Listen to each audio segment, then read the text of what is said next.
Thanks you for watching this video. Wileyfox returns to form with the 159-pound Swift 2. A fingerprint scanner, NFC chip, and aluminium body are among the notable upgrades. Wileyfox's Swift made quite the first impression when it arrived around this time last year. At launch, it was easily one of the best affordable smartphones you could buy in the UK, and from an altogether new British brand, no less. This summer, Wileyfox mudded its own name somewhat, following up on the Swift with a trio of unexciting devices. Today, however, the company has announced what could be a worthy successor to one of last year's best budget devices. Or two successors, we should say, the Swift 2 and Swift 2 Plus, or Plus, depending on where you look. The Swift 2 features a 5-inch, 720p display, 1.4 GHz octa-core Snapdragon 430, 2 GB of RAM and 16 GB of internal storage, expandable, of course. A new 13-megapixel camera, Samsung sensor, with phase detection autofocus is your main shooter, with an 8MP front facer for selfies and the like. Move up to the Swift 2 Plus and you'll find 3 GB of RAM, double the storage in a beefier 16MP primary camera, Samsung sensor, 1 micron pixel size.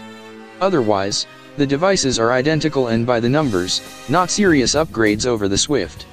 The real differences between the generations are down to build materials and extra features. There's no textured plastic here.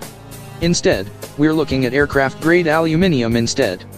Then there's the fingerprint reader and NFC chip. Hello, Android Pay, as well as improved audio and the USB-C port with fast charging support. These are where the Swift 2 really won UPS its predecessor, and it's reflected in the price. While the Swift launched at £129 last year, the Swift 2 comes in at a more expensive but still very competitive £159. The Swift 2 Plus, with its better camera and higher RAM/storage capacities, is obviously a tad pricier at £189.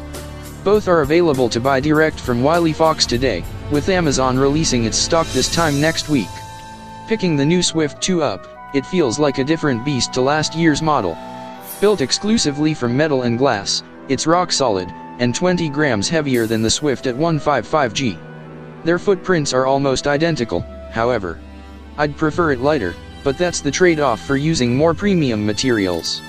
And it does look significantly better in that sense. All the chamfered edges and light curves that make it comfortable in hand speak of a pricier device, definitely pricier than £159, anyway. A neat SIM and microSD tray replaces the removable back cover of the original Swift. Gone are the slick plastic power and volume keys, with textured metal counterparts in their place. The Swift 2 is available in 3 colors, a darkish blue-gray, gold, and rose gold. Fairly predictable options, in other words, and ones that suck a bit of the Wileyfox personality out of the new device.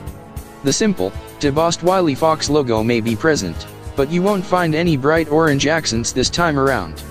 I'm glad of the quirky, round earpiece, a bit of character carried over from the first Swift, but the Swift 2 feels like a step into slightly more generic territory for the company. Moving on from the hardware, the Swift 2 is powered by Snapdragon OS 13.1, based on Android 6.0.1 Marshmallow. Wileyfox has partnered with Snapdragon on all of its devices thus far, championing the OS's special features and customizable themes.